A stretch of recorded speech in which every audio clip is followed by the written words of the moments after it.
Yes, nkuko bisanzwe ni muri rwa rugendo nyene turimwo kugerageza kuzunguruka igihugu intara zose tubaronderera za mpano zashobora kugaragara mu higanwa ry'inkingi z'imbona kazoza, aho uyu munsi twashoboye kwishikira neza na neza mu ntara yagutse ya Bujumbura muri quartier Carama kwirabira umukobwa yashoboye kubica bigacika mu kwivuga amazina n'ivyese ashobora kwironkera ikibanza ca kabiri ahabwa agashimwe k'imiliyoni 2 n'ishirahamwe ry'abarundi baba mu mahanga. Ni Elvine Gakiza niwe turi kumwe kuri micro, karibu kuri Dikobo TV. Murakoze cyane. Akazina kanje ni Gakiza Elvine. Ndi umwe mu bahiganwe mu higanwa inkingi z'imbona kazoza edisiyo ya mbere mu gisata c'Ibesi. Narashoboye gutahana ikibanza ca kabiri ndonka agashimwe k'imiliyoni 2. Ubu rero nkaba nshaka kuvuga ivyo naranguye muri ako gashimwe narose. Sawa, mu mwaka uheze mu higanwa ry'inkingi z'imbona kazoza mwararonse agashimwe mu ntumbero yo gufasha kwiteza imbere. N'uyuhe mugambi wakoresheje agashimwe wahawe? Murakoze cyane. Umugambi wa mbere naranguye rero ku giti ciwanje. Ubwa mbere naraguze machine ordinateur ko nari nshaka kwiga ibintu bijanye na design graphic. Iyo machine rero yaramfasha muri ivyo bintu. Akwasanze ndi n'umunyeshure narafatanya no kwiga ageze muri weekend aja kugira ama formation y'ivyigwa nyene kuko bidasanzwe bihuye n'ivyo niga mu ishuri.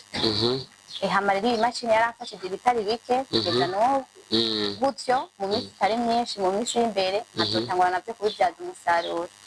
Ubu umaze kunguka iki uravye aho wavuye naho ushitse uyu munsi?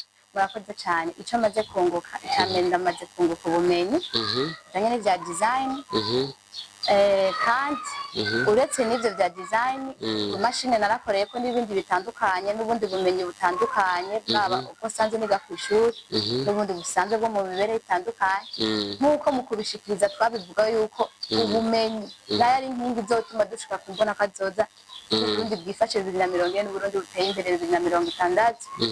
Ico naragikoreye ko cane mu kurondera ubumenyi burengeye bwo nsanze mfise.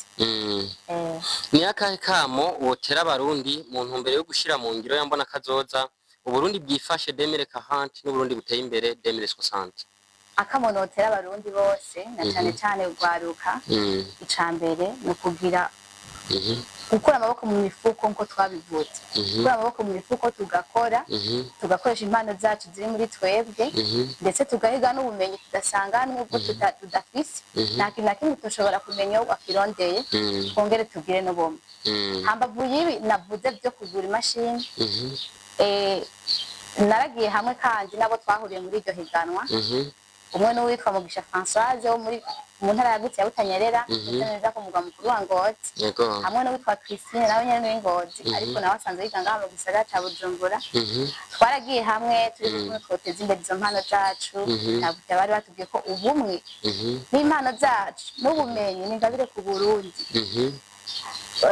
Madame Françoise Mugisha yaratubwiye yaruteye akamo atumenyesha programme iri hano yitwa Potentiel ko ari programme ifata mu mugongo impano z'abajene ujanye impano baramufasha akayigaragaza hama iyo mpano amaze kuyigaragaza akazana ibikorwa vyiwe bakabipibirira kuri iyo chaîne yitwa Potentiel. Ivyo rero natwe twarabikoze tugiye hamwe n'uwo mukobwa niwe yatujanye muri iyo programme Potentiel.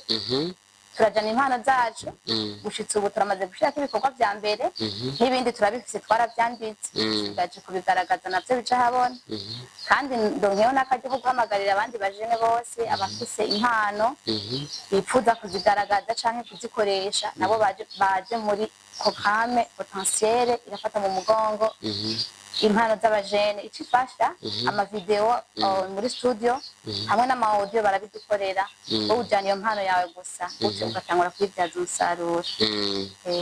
Tubashimire cyane. Murakoze cyane. Diaspora irasinzira.